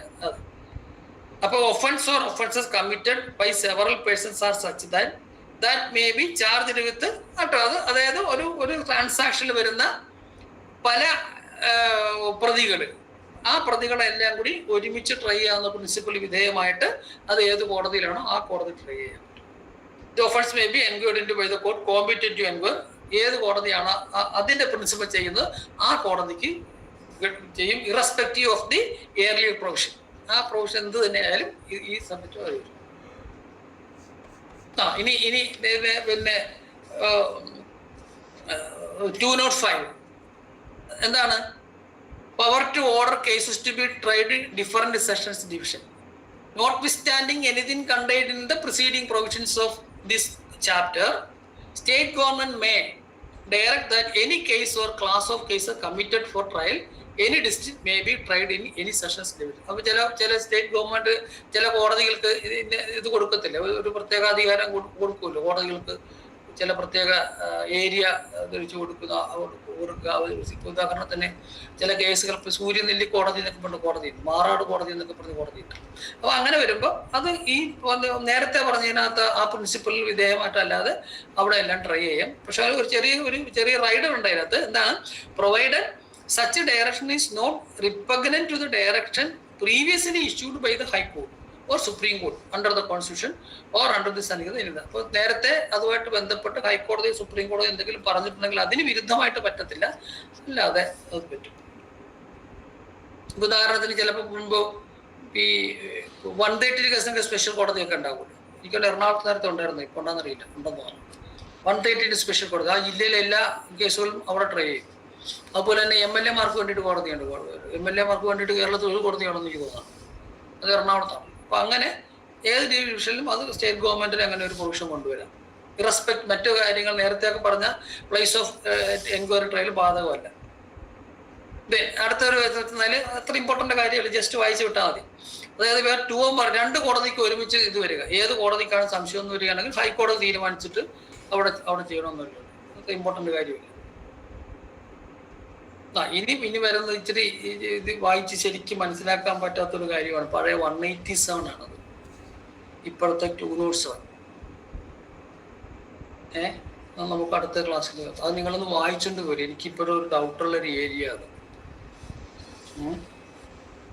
അതിൻ്റെ ആ ഒരു സന്ദർഭം ഞാൻ പറഞ്ഞുതരാം. നിങ്ങളത് ഒന്നുകൂടി നിങ്ങളോട് വായിച്ചൊന്ന് പഠിക്കുക. അതായത് ഈ ഒരു കോടതിയിൽ വേറൊരു സ്ഥലത്തെ പോലീസ് സ്റ്റേഷനിലെ ഒരു പ്രതി, അല്ല വേറൊരു കോടതിയിലെ ഒരു പ്രതി വേറൊരു കോടതിയിൽ ഒന്ന് ഹാജരാകുന്നു എന്ന് കരുതുക. അതായത് ഇപ്പോൾ കൊച്ചി കോടതിയിലെ ക്രൈമിലെ പ്രതി തിരുവനന്തപുരത്ത് ഒരു കോടതി ഒന്ന് ഹാജരാകുന്നു. അങ്ങനെ ഹാജരാകാൻ പറ്റുമോ?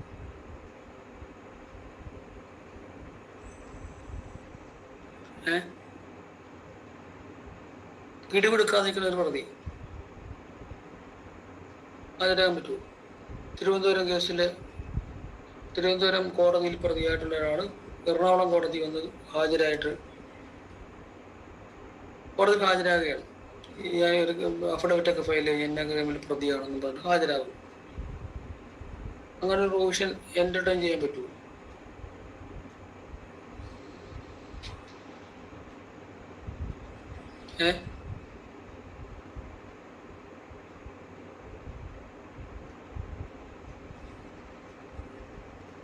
ഞാൻ ദേവികുളത്ത് മജിസ്ട്രേറ്റ് ആയിരിക്കുമ്പോൾ അതിൻ്റെ ഫസ്റ്റ് പോസ്റ്റിംഗ് ആണ്.